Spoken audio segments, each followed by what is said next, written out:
Assalamualaikum Bapak Ibu. Ya, kembali kepada adat bersandi syarak bersandi kitabullah. Yang paling banyak ditanyakan saat sekarang ini adalah bagaimana implementasi ABS SBK di Sumatera Barat. Bapak Ibu, adat bersandi syarak bersandi kitabullah itu bisa diimplementasikan di semua aspek kehidupan kita, baik pribadi, di keluarga, maupun di masyarakat. Kalau di masyarakat,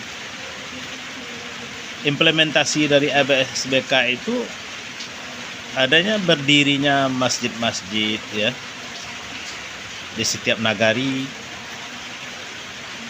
adanya lembaga adat di nagari.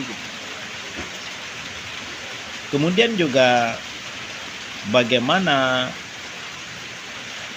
memakmurkan masjid, mendirikan pesantren, ya, memakai pakaian yang sopan, pakaian yang menutup aurat, gitu ya. Itu hal-hal yang praktis implementasi dari ABS SBK.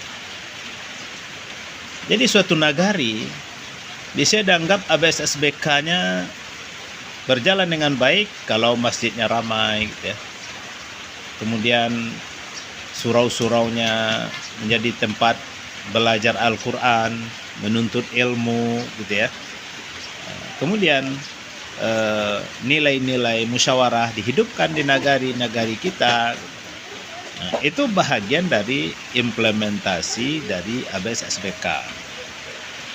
Jadi semua masyarakat bisa terlibat, baik generasi muda, nenek mama, alim ulama, cadik pandai, ya, bondo kanduang, gitu ya.